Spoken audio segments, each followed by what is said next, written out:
Hey guys, today I'm going to share with you one of my favorite breakfast treats. It's my baked almond French toast with cherry compote. Now, I love a big plate of French toast, especially in the wintertime. There is nothing more comforting. But if you're making it for a crowd, especially if you have family in for the holidays, it can be a lot of work. Nobody likes to be stuck at the griddle making individual French toast when you could all be sitting around the table with your friends and family. That's why I love this recipe, because it can all be made the night before, and all you have to do the morning of is just pop it in the oven. So it's perfect for Christmas morning. So the first step is to grease a 9x13 casserole dish. I really love to use a lasagna pan just because they're deeper. And when you work with a recipe like this that has a lot of thick cut bread, you're gonna need the extra depth. You're gonna grease it and then set it aside. So in a large mixing bowl, you're gonna whisk together 12 eggs. Then you're gonna combine a cup of heavy cream and 2 cups of milk. Give that a good whisk and then add 2 tablespoons of almond extract, 1 tablespoon of sugar, and a good pinch of salt. Then you're going to take your bread slices and dip them in the egg batter on either side, and then line them up into rows, usually about 6 pieces to the row. And don't worry if it's not all fitting perfectly. That is okay. As this bakes, the bread and the egg, it's going to all sort of congeal together and turn into more of a casserole, so it doesn't have to be perfect.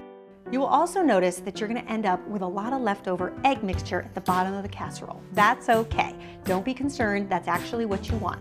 You're going to pop this casserole in your refrigerator overnight, and as it sits, it's actually going to soak up all of that egg mixture into the bread, much like a sponge. So when you wake up the next morning and you take that foil off your casserole, you'll see all of that liquid will be gone and should be soaked up into the bread.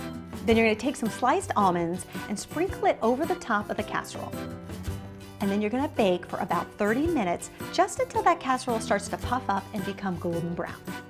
When it's done, you're going to remove it from the oven and let it cool slightly. And then you're going to dust the whole thing with some powdered sugar. And it's going to be so beautiful and wintry and festive, perfect for Christmas morning. And then to go with this French toast, instead of syrup, I like to do something a little bit more festive and serve a cherry compote. The compote is really easy to do. And the nice thing is, this can also be made the night before.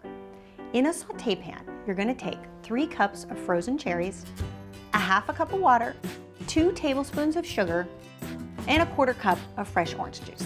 I like to use just the fresh juice from an orange, but if you don't have any oranges on hand and you have just regular orange juice, not to worry, that'll work too.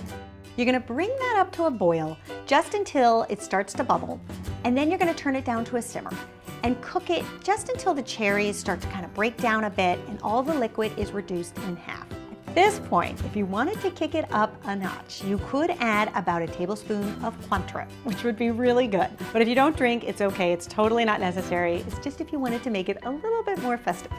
To serve, you're going to take a square of the French toast and then spoon that beautiful cherry compote on top. And you will see the mix of cherries and almonds is such a great flavor combination. This breakfast is also elegant, it's festive, it's delicious, and the best part is it can all be made the night before. How great is that? I'll see you back here next week on Christmas Eve when I'm going to show you how to make my delicious eggnog cupcakes, something you won't want to miss. I'll see you then.